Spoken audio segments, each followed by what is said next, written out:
busting my balls, Billy, okay? I can already tell that I don't like you. Fuck you, bust on my balls. I ain't scared of you motherfuckers. It might be your first ball job. Yeah, of course. How long did it take for the guy to come?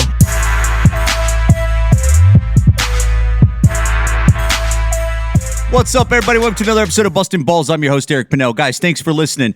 This episode is an episode that I did on Instagram Live the other day with a Tic Toc guy that I met on TikTok. And this guy is a guy that caught my attention. He's always talking about fathers' rights and other stuff also, of course. But it definitely caught my attention, and I DM'd him and asked him if he'd ever want to come on the podcast. He did. The best way I could do it without exchanging numbers, because he doesn't know me and I didn't want him to think I'm a creepy dude.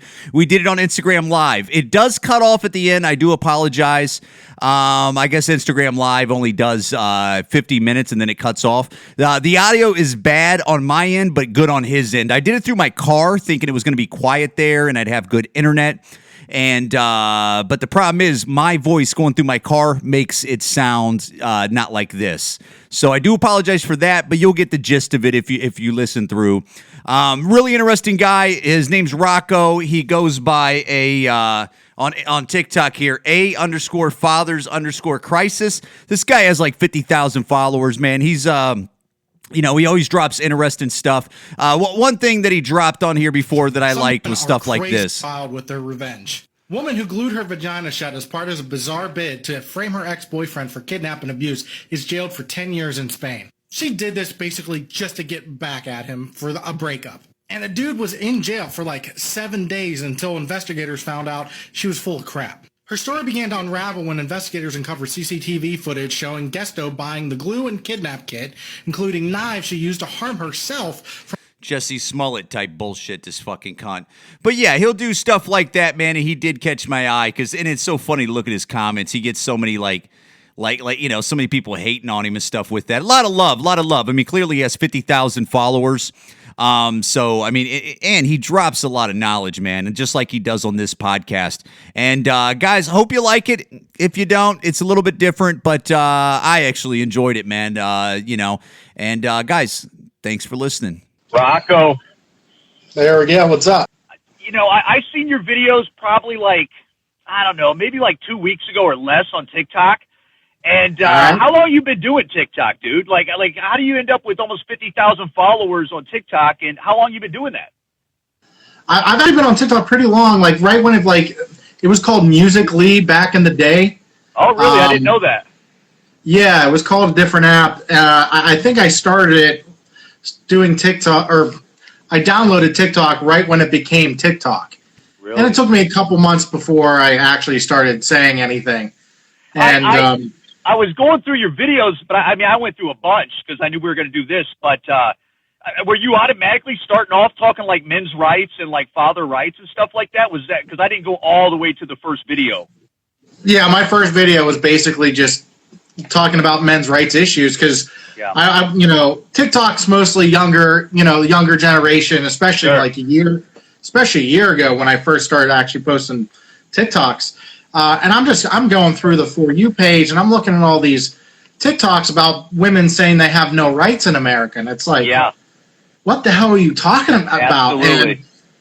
And saying that they're discriminated. They're not just discriminated against, that they're oppressed in America. It's like, that's craziness. And so I commented on one girl's post and that's all it took. I got a slew of girls going, you don't know what you're talking about. A lot of hate, right?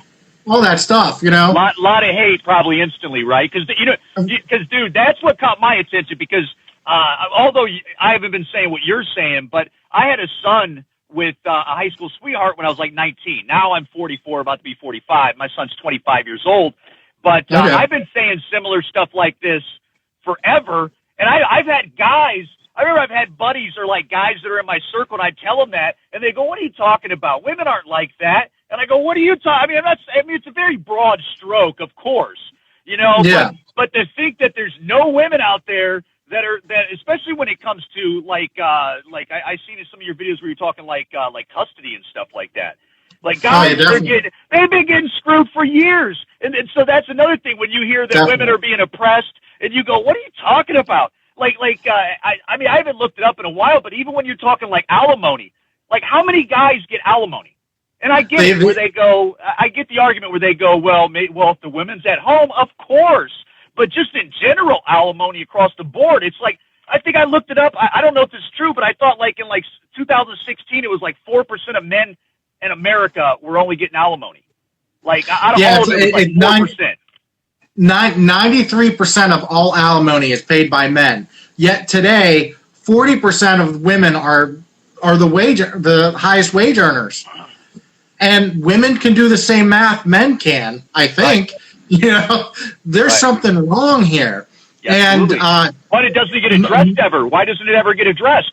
As soon as you bring it up, it's like people sidestep it and they go, "What are you talking about?" It's like they totally sidestep it. They blame the patriarchy. They blame the patriarchy for that, and it's kind of silly. How do you blame the patriarchy for that? Like, explain patriarchy to. Like, dude, I barely understand the patriarchy. Explain patriarchy to people because patriarchy is basically the whole system, right? Like, it's how it's all set up, and that it's kind of, and then also it feels like it's negative where it's set up against people that it's kind of oppressing and stuff. And isn't that basically sort of what you're talking about, the patriarchy? Right. So there's two definitions. There's a historical definition of patriarchy. Okay. So the historical definition of patriarchy is. You have a society that's male-led, that is very, very, even within the family. Man is the head of the household, and all possessions and inheritance go through normally the oldest male. So, like biblical Christianity, Old Testament stuff, sure. Land went through the oldest child, and that's how things progressed. But do you think in 2020? But do you think in 2020 most households even go by that, the oldest or any of that? No, nothing like that. And like the people that use historically, patriarchy is used, in his history books and archaeologists and paleontologists to describe old civilizations, and that's what patriarchy used to be. But now these radical feminists say, well. We can argue that history's always been patriarchal. In a sense, it has been. But then they're saying now there's a patriarchy, but they changed the definition. Now the definition is not only is it a male-led society, but it's a male-led society only to elevate men and to purposefully diminish women. That's the new definition of patriarchy that radical feminists are using now. And so they're kind of screwing up the definition of patriarchy because they're like, look at all these books that talk about patriarchal societies and all this stuff. Women have been oppressed our whole lives for thousands and thousands of years. And the thing is that, they always talk about voting rights and stuff like that. And when democracy was fairly a new idea, and most societies didn't do democracy, so both, in that sense, both men and women could be considered oppressed. And the funny thing is, there's always been queens and female leaders all throughout history. Yeah. Also, so the stuff that they ignore, but they're trying to piggyback off the definition. To think that women didn't have anything they weren't in the game at all. It's like, what are you talking about? They weren't in the game. Also, like whether you're providing at home and you're the home provider doesn't mean that you didn't play a part in the whole thing. Right. It's so ridiculous. So that's what caught my eye when I started seeing your videos where I go, because do you see a lot of guys like you on there? Besides like guys that are just straight up bashing women, which I don't think that's what you're doing at all. But do you see any other people on TikTok saying that type of stuff? Because you don't really hear a lot of father's rights type stuff on there. It's kind of like... I saw most of this stuff on like Facebook, and Facebook is considered like for old people, for people my age and older. Right. And so I saw a lot of fathers, right? Because I've been going through it myself. I've been going through the ringer for the last 3 years. And that's kind of how I got into the whole thing. Although I kind of always knew in my back of my mind, like, I know men get screwed out of all these things, but, I was happily married, and I would never get divorced, all that stuff, just completely blindsided by the whole thing. So the last 3 years, a lot of fathers' rights pages, men's rights pages, and they're trying to, spread awareness, trying to have support groups. And then I go on TikTok, and it's like I saw nothing like that. So I felt, well, I know a lot of older guys are starting to get on here. It might be a slow start for me. And so that was basically what my page is mostly about now, is fathers' rights and men's rights issues. So, yeah, which needs to be talked about, man. It's good that you're doing that, because people don't even remember. Man, I ran into a guy about a year ago that here in Illinois, if you're married 20 years or more, he basically was like a business guy. And he said that his wife, after 18 years, starts banging the personal trainer, the oldest story in the book. And he didn't know it. One day, out of nowhere, he came off a trip, and she goes, "Yeah, I've been having sex with this guy for like 6 months now, and I want a divorce." So he goes through that, and he said, he goes, "But I'm lucky." And I go, "What do you mean?" He goes, "Well, I was married 18 years in Illinois." He goes, "If I was married 20 years, you'd pay alimony for life." And for life, yeah. It's either you, and this is what he told me, so it's not like I went home and looked it up, but he either said it's either life unless they get remarried or they get a live-in partner. But this guy was a money guy. He said he was paying her $10,000 a month. Who's going to get $120,000 a year and then get remarried because they're in love? You basically have a pension for $120,000 a year if that was 20 years or more. And why would you ruin that if you did that? Well, unless the guy's even more rich. That's about it. That's right. And I get it where people go, if he's got $10,000 a month, who cares? But you're talking like, what if this guy was married from 20 to age 40? And then he's got from 40 on, and he's got like, maybe he starts a new family, and he has to pay somebody $120,000. And then what happens, and I know they can adjust it, but what happens where, you don't make the same money every year, where it's kind of like, I got a little thin there and stuff. Like, when they're talking patriarchy, that's patriarchy. Like, that seems like it's funny how they pick out all the stuff that like is like, it's like it's burned them a little bit, but they don't ever talk about the stuff where they benefit. Right. And so like in that situation, back in the day, before there was a thing called no-fault divorce, when divorce was heavily legally not allowed other than certain circumstances, if he could prove that she cheated, she would get nothing. Right. She would get nothing. Which a lot of people don't know what no fault is. No fault is basically like if you even have pictures, because there's some states that are no fault, right? So if you even have pictures of like, your husband or wife having sex with somebody or video, and you take that to court, the court basically says it's no fault, right? Where it's like, that doesn't even matter. Yeah, there's 17 states that you can only file a no fault divorce. There's 17 states like that. And the rest and Washington D.C. So 17 states and District of Columbia, where that's crazy. You like, even if you can prove beyond a reasonable doubt she had sex with the whole football team, you're still paying her. Like, it doesn't matter. How is that even like look, I know life's not fair, but how is that even fair at all? That like, it's like, look, we got a great relationship, and then one day one goes, and you go, what the hell? I thought we were doing this relationship. And they go, nah, screw you. I'm going over here. And now you have to pay me too. And it's like, what? What is this? That's not the relationship I got into. It's crazy that literally in some of these states, California is bad because California is a no-fault state. Yep. So, you're married for 20 years. She's having sex with whoever. You still have like 3 kids under the age of 18. She decides to leave and take the kids. She can leave. She can do all that. And now you're paying alimony. You're paying child support for 3 kids. And you can now not only are you paying that as soon as she files, but now you're paying legal fees. That's right. Most likely her legal fees. Big money too. You're getting drowned in so much financial turmoil. Yeah. That one of the big issues that I always talk about is the suicide rate for men. And the suicide rate for men right now is 4 to 1 to women. So for every 4 men that kill themselves, only 1 woman kills themselves. Never hear about that. I didn't know that, but that makes sense. Yeah. Doesn't surprise me. But for divorced, so if you just account for divorced men, it's 10 to 1 to women.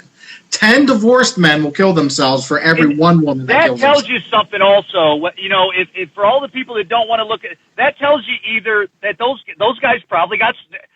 I know it's a broad stroke, but they got screwed. They got screwed, and they're sitting in a bad spot, most likely. They're sitting, because also it's not even money, man. Like like you were saying to some of your TikToks, and I've been. Luckily, my son's 25 now. But when you're going through a battle with your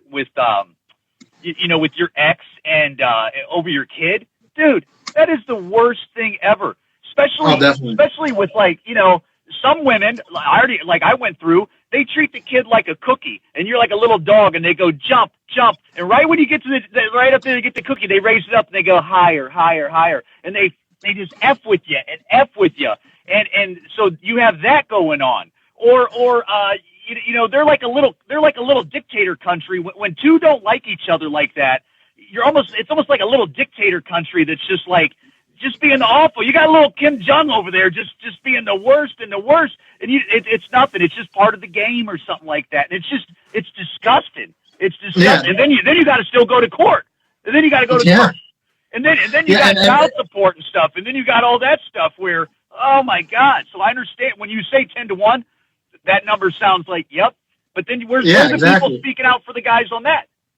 You don't hear that. Well, that's the thing. Like you say. You talk about the male suicide rate and divorced men's suicide rate, and you tell that to society. Their knee-jerk reaction is to say, "Well, men aren't." And honestly, to me, that's a lot of BS because they did a psychological study, and I posted this. Christina Summers, who's a philosophy professor, man, she's great, dude. Yeah, so if you know her, who I'm talking about, she is great. But she was being interviewed by Joe Rogan 5 years ago, and they asked to the girls and boys, "Do you like to talk about your feelings? And when you do, how do you feel?" And the girls are like, "Oh, we always talk about our feelings, and we love to do it." And then they talk to the boys, and they're like, "No, we don't like to do that because it makes us feel weird." And so the psychologists looked at all this data, and then they found that young girls actually have a much higher ability or proclivity to depression than boys do. And they were kind of making the argument that, well, maybe women these little girls should be more stoic about their emotions like the boys are, because they're brooding. These females are brooding in their emotions, just endless emoting about everything, get lost in your thoughts and all that stuff. So I find it funny that when you talk about male depression, that's the only thing females want to talk about is that men don't want to talk about their feelings. And it's funny, when we do talk about our feelings, it's patriarchy's fault, a.k.a. it's men's fault. Sure. And it's too bad. Yeah, well, it's probably also part of the arguments that guys teach little boys to toughen up and stuff. But really, it's almost, and again, it's look, man, I'm me, but I think it's more it might just be nature. And then also, like you said, guy or girl, woman that get in their head too much. It's like, dude, you got to get out of your damn head. Like you're your worst. I mean, everybody's their worst enemy, but when you got somebody that broke up with a girl and he's just, it's like, dude, get out of your head. All you do is sit in your place all day. There's a plus to thinking about stuff like that and getting emotional, and then then you start to have its negatives, man, where it's not working in your favor. Yeah. Right. Yeah. And I think what drives a lot of men to suicide is not because they're technically in their head so much, but more so because men are problem solvers. And when their life encounters a problem that is to them unsolvable. Sure. So look how the court systems treat men. Like, oh, you have every other weekend, and even though you have them every other weekend, mom is keeping them anyway, and you keep filing and filing and filing for contempt of court, and they don't do anything about it. You're basically living in your car because you're so financially strained by child support and alimony and the legal fees and all that. To them, there's no way I can get up. I can never see my kids. There's no way out. I can't solve this problem anymore because I've used all my legal avenues. I have no money to even do anything anymore. I'm better off dead. There's something also to where if the father wants to see his kids and the court or the other parent saying like no, and the court saying like only every other weekend, dude, that does something even more that you wanted to, man. I would think that would lead to even disconnecting even farther. And plus also fighting back and forth especially if there's no way out, dude. Especially you're there now. Like, aren't you there now with custody? It's right now. I'm going to be going to trial again over custody of my kids soon. To see your kids, and people don't realize that. Yeah. And I get it. If you got money for days where you go, no problem, no problem, no problem. But most people don't have money for days where it's no problem. Lawyers are very expensive. Plus, like I said, it's. And I'm doing a pro se. I'm doing it without a lawyer because I don't have the money. I paid for all I could afford was to pay for a lawyer to help me file the paperwork and get all my ducks in a row. But that's it. So I paid for an hour of his time. But if I wanted him to travel and prepare everything, talking thousands and thousands of dollars that I no longer have anymore. That's right. And as a parent, it was basically designed for parents to fight and demean each other and to fight for every little thing. So one of the biggest lobbyist groups that I support is called Americans for Equal Shared Parenting. And a guy named Mark Ludwig runs it. He tries to get custody bills, 50-50 presumption of custody bills passed in every single state, which basically would mean if you split up, unless there's like actual evidence of abuse, unless you're like too far away, like you live like 5 hours away or something crazy. Sure. So other than those like very specific issues, you separate, you get 50-50 physical custody and legal custody. Yeah. And that's it. So he's trying to get all these bills passed. He's testifying for them. He's going to legislators to different states trying to get these things passed. And he was in PA because PA has a bill pretty much like this right now that's being talked about, but it's been over a year since it's been in committee. They can't even get these things out of committee because no one fights for them. And then you have two big lobbying groups that testify against them. The biggest one. Why would lobbying groups testify against that? I don't see what the benefit is that. There's two lobbying groups. What's the benefit of not being 50-50 parents? I don't understand. Like, who wouldn't want that? Where he goes, yeah, that sounds. The one is the National Organization for Women. It's the biggest feminist organization there is because they know that women have the benefit, and then their argument is, well, these bills will allow abusive men to take control of the children and kind of lord it over their abuse victims, which is a very crappy thing to say, considering that's what women have been doing for the last 60 years. But how much toxic and negativity would be taken out of the whole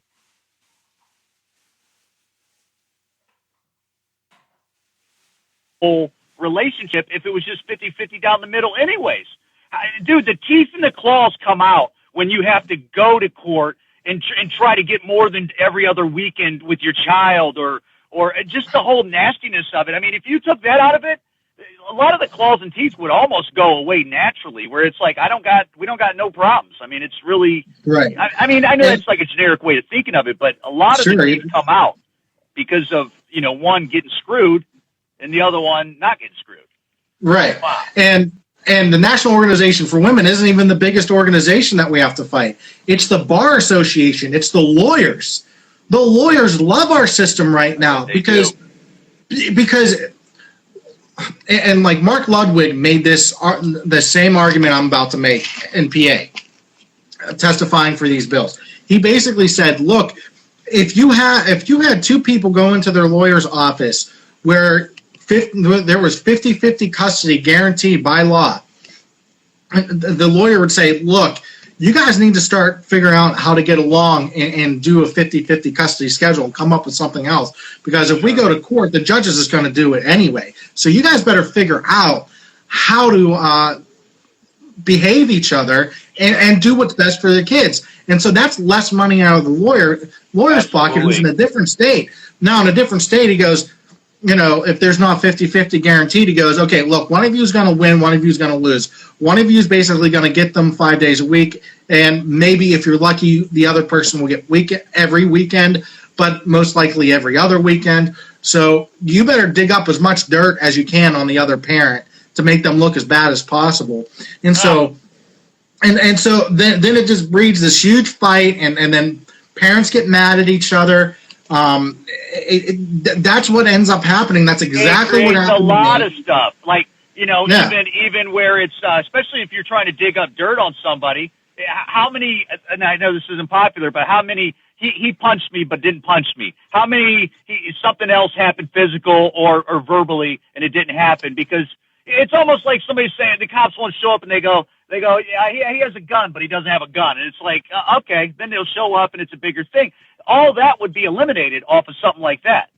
Right, and it's interesting that you said that because there's only one state in all the U.S. that has a 50-50 presumption of custody. Where? And that's the state of Kentucky. So, and they passed that back in 2016. It was partially implemented in 2017, and then fully implemented in 2018. So, also the interesting thing is, also back in 2016, they passed another bill that expanded the definition of domestic abuse. Okay, so you can make the logical conclusion that if you expand the definition to include more things of domestic violence claims should rise. That should be a logical conclusion. If you include more things, sure, yeah, you widen the net. Right, you're riding the net. They found that actually, because they passed the shared parenting bill, domestic violence claims went down by like 10% over those last 3 years, and makes sense because how much emotion are you getting out of a man and a woman when they can't see their kids or they're being effed with? Where Exactly. mean, and again, not making excuses for it, but that it's creating problems, man. It's just creating more problems. The laws are creating. Right. Yeah. You know what makes me laugh, dude, is how you always hear toxic masculinity, and like there's no such thing as like toxic women at all. Like you don't ever hear like it's just toxic men. The men are the problem. It's like, oh, so there's no women out there ever that are bringing toxic into the world. It's so funny how it's not even tabled. And I get it. I know how this sounds like it's like anti, but I'm just saying you never even hear it. Like it's like, have you ever dated somebody or been married to somebody? A woman or dated a woman? There's toxic stuff in there. Not saying they're the devil, but just like you're saying, it's just straight up toxic guys. Come on, man. We're not being honest here. This is not honest.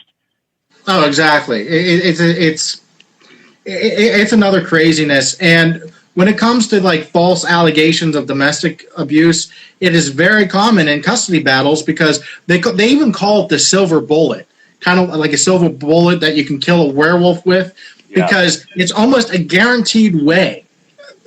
Because when you accuse someone of domestic violence and you go and get a protection from abuse order or a restraining order or something like that, it's not like a criminal court where you have to prove your case beyond a reasonable doubt. Usually all a woman has to do is convince a judge that she's in danger or feels in danger. She doesn't even have to bring a violent act to get the order. So if there's a PFA in order and they go to custody hearing, the judge is going to be like, well, there's a PFA order. You guys can't properly co-parent. He's going to have supervised visits, and like the exchanges can't be between you two. And there are lawyers who have. I've known a woman who went through a divorce, and her lawyer told her to get a false PFA to guarantee a win. There are lawyers who actually tell their women clients, to do that. And then there's a assistant district attorney in the state of Texas that did a domestic violence talk to lawyers to keep their bar association. It was for the bar association, so lawyers could keep their licenses. You could take certain classes. You have to take, when you're a lawyer, you have to take certain classes to keep your license intact. Sure. And she was doing a class about domestic violence, and said that, look, if you're going through a divorce or custody case, this is a great way to use for leverage to get more money out of the divorce or for your custody case. And of course, it was all for the women. It was it was always the woman being abused and the man being the abuser. Even though when you look at the stats are actually pretty even. Men are abused pretty much at the same rate as women are, physically, emotionally, and all the other types of abuse that there is out there. Yeah, I didn't know that. and there's a lot of because we're told that men are violent, and men don't even realize if they're being physically abused because men don't realize, well, if your wife throws something at you, that's physical abuse. Absolutely. Even if it doesn't hit you or anything like that, that's physical abuse. That is abuse. Well, if you reverse it, where some guy's throwing something, at a woman, it's the same thing. It's exactly. the same thing. It's just like reverse racism. It's like, no, racism's racism. Abuse is abuse. And by those lawyers doing that, it's just putting more of a wedge in between the child and the parent.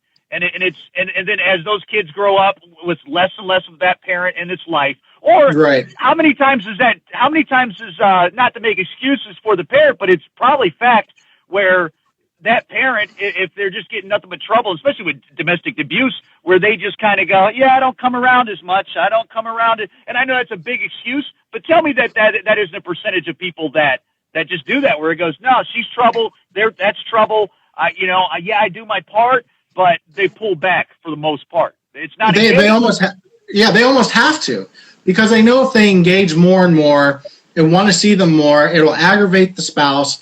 And because she's a woman, she's always going to be believed.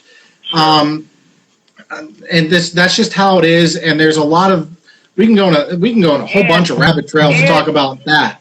And on top, if both parents would just be open armed and just, which is so hard because the emotions get involved with it. I totally understand it. I've been through it, but if they would just be open armed about it, open minded about it, it would benefit both parents and it would benefit the child 100%. Right. I'm talking financially and just mentally. The whole thing. The whole thing. Because how many women that are doing that, or guys, I guess they're playing those moves too, but how many women it's really hurting them? It's really hurting them where it's like, wait, what are you doing? It'd be a benefit for him to be in the children's life more than what they are. I mean, just by, picking up the kids, spending time with the kids, helping out financially, all that stuff, just happily. They don't. And the psychological data is absolutely clear that the best thing for kids is, one, to be in an intact nuclear family. But if that can't happen, is to have equal parenting, where equal co-parenting, where both mother and father are there. And there's a book by Warren Farrell that I've been, I read and reread all over. It's called The Boy Crisis. And he uses all this data, and he found that boys who are not raised with a father are actually less empathetic, more violent, all these quote-unquote toxic masculinity traits that is proposed to say that, fathers are teaching their sons this. No, it's these boys that are raised with no masculine figure in their life. So they're actually less empathetic, which is so funny to me, because women pride themselves on being so empathetic and to be able to teach that to their children. When it's actually the opposite. Just like the jar would be a little empty, would be much emptier if you didn't grow up with a woman in the house. Just as much as growing up around like a mother figure, you would be deficient also in that, possibly a little bit when you get older. Depending on what the percentage is. It only makes sense. But to think that a guy not being in the house it's like, it's no big deal. It's like, no, it's probably a huge deal. You know? And believe it or not, if you look at this, fathers their kids without a mother, actually the kids do better than kids who are raised by single moms. Really? Yeah, by all the psychological data. Do you think that's on the same side with a daughter and a single mother? Do you think they do better without it? You think it's that way because it's the gender? No, it's any kid, mother or daughter or son with a father will be, better developed, will have better developed skills than a child that was raised by a single mom. What's the ingredients on that, you think, if you were guessing? What is that? They say that it could mostly attribute to that single fathers tend to be more financially stable than single mothers. And so that could play a big part in how women or how fathers are able to raise their kids to be better developed than kids that are raised by single moms. So that could be a part of it. But again, that flies in the face of, women are quote unquote better caretakers. Actually, I think both mothers and fathers can equally caretake of their kids. But it's best if they're both there in equal capacity. Yeah. Yeah. So with your thing, without getting into it too much, but do you think it's gonna end up well, or is it gonna be like where it's like I'm screwed? I'm probably screwed. I'm in around the Pittsburgh area, but my kids don't live. They live about an hour and a half north of me. Yeah. In a small town where her lawyer knows everybody. And it's I go into these mediation meetings, and it's with lawyers. These mediators are basically lawyers that were hired by the county to mediate these things. And as soon as you walk in, you're looked as a unfit dad because you don't have custody. Yeah, it's insane. It's absolutely insane. So I don't like my chances, but what else can I do? Yep. I was talking to a guy yesterday that he's getting a divorce right now, and his wife's originally from California. They've been here for like 10 years. Now they get a divorce. She's threatening to move back to California with the 2 kids. So then you got to it's like, he has a business here where he goes, yeah, I think I'm going to have to uproot my whole, because he's like, I can't leave my kids. He has to stay with his kids. That's something you don't hear. Dude, that's dirty. People just don't realize that haven't been through it. Once you bring in the kids and it doesn't work out, it's real dirty business, man. That's all this talk is. It's just dirty. It's dirty business. And a lot of it is almost where it's like one of the two wants to hit reset. Because another thing that people don't talk about is the one of them wants to start their life, and you don't want this like baggage of an ex-husband or an ex-wife hanging around or whatever it is. That's part of the ingredient, whether people want to admit it or not. They don't want it. You're a problem. You're cramping people's style, sort of. There's part of that. That's part of the ingredient. They don't ever talk about it. There's many ingredients, but that's one of them. I'm telling you, man. Yeah. It's really it's almost like go away, and it's like go away. We got kids. I'm not going away from my kids. What are you talking about? Yeah. Good luck, dude.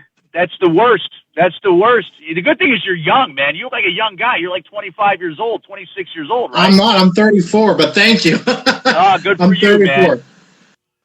And right there's where it cut out, guys. Look, I hope it was interesting. If not, I totally understand. It's not dick jokes or anything like that. It's kind of guys just fucking complaining about and talking about women. And but it is a part of the truth. And guys, if you would share the podcast if you liked it, Bustin' Balls Podcast on Instagram, Bustin' Balls Podcast on TikTok.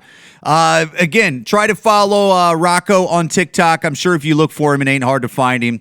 It's let me see here. He's A_fathers_crisis. And he's got some funny shit too. I thought he was a comedian at first. Maybe he is a comedian. We didn't even bring that up really.